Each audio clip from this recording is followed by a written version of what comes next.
नमस्कार। खबरों के इस बुलेटिन में तुहाडा स्वागत है। मैं रमा शंकर। पेश ने हुण तक दीआं खबरां। प्रधानमंत्री नरेंद्र मोदी ने कहा है कि बीते दिन 1 बिलियन यानी 100 करोड़ वैक्सीन डोज का गठन पर असाधारण टीचा हासिल किया गया है।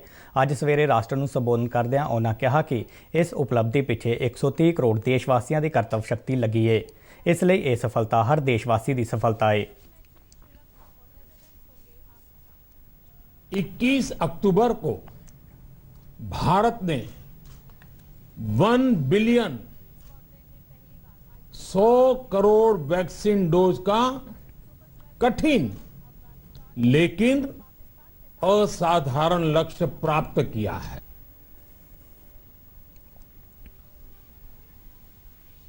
प्रधानमंत्री ने कहा कि भारत ने जिस तेजी नाल 100 करोड़ का अंकड़ा पार किया है उसकी प्रशंसा भी हो रही है, परंतु इस विश्लेषण में एक गल अक्सर रह जाती है कि असी ये शुरुआत कित्थों की है।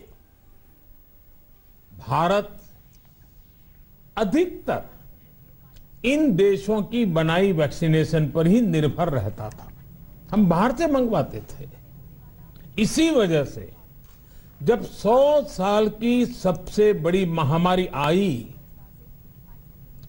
तो भारत पर सवाल उठने लगे। क्या भारत इस वैश्विक महामारी से लड़ पाएगा? भारत दूसरे देशों से इतनी वैक्सीन खरीदने का पैसा कहां से लाएगा? भारत को वैक्सीन कब मिलेगी? भारत के लोगों को वैक्सीन मिलेगी भी या नहीं? क्या भारत इतने लोगों को टीका लगा पाएगा कि महामारी को फैलने से रोक सके? भांति भांति के सवाल थे, लेकिन आज ये 100 करोड़ वैक्सीन डोज हर सवाल का जवाब दे रहा है। प्रधानमंत्री मोदी ने कहा कि भारत का वैक्सीनेशन अभियान सबका साथ, सबका विकास, सबका विश्वास और सबका प्रयास का जीवंत उदाहरण है।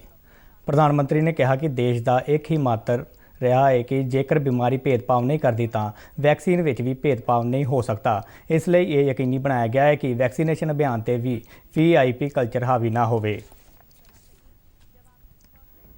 कौमी कोविड टीकाकरण मुहिम तहत हुण तक कुल 100 करोड़ 59 लाख तो वध टीके लगाए जा चुके हैं। पिछले 24 घंटिया में 61 लाख तो वध लोगों का टीकाकरण किया गया है। इस दौरान 15,786 नवे मामले सामने आए हैं, जबकि 18,641 मरीज सेहतयाब होए ने। सेहतयाबी की मौजूदा दर 98.16% है, जिहड़ी मार्च 2020 तो बाद सब तो वध है।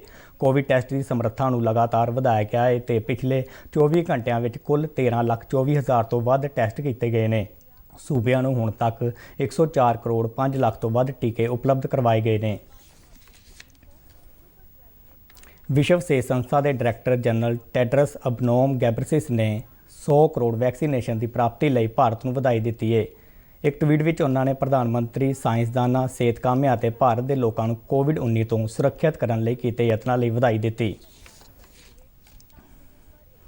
सभ्याचार मंत्रालय के भारतीय पुरातत्व सर्वे विभाग ने विश्व की सब तो वड्डी और तेज़ टीकाकरण मुहिम राही 100 करोड़ कोविड टीके लगाने का नींह पत्थर प्राप्त करने लिए देश भर के 100 स्मारकों को तिरंगे के रंगों नाल रोशनाया है। जलंधर जिले के नूरमहल विखे स्थित इतिहासक सरा से भी कल रात रोशनी की गई। विभाग के चंडीगढ़ सर्कल के एक बुलारे ने दस्सिया कि कोविड महामारी खिलाफ जंग लिए कोरोना योद्धियों और सेहत कामियां का धन्यवाद करने लिए यह रोशनी की गई।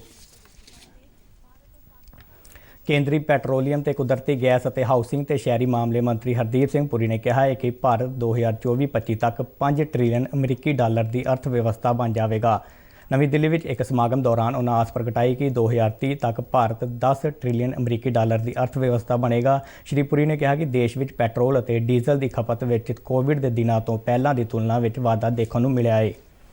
इस दे नाल ही खबरों का यह बुलेटिन खत्म होया। नमस्कार।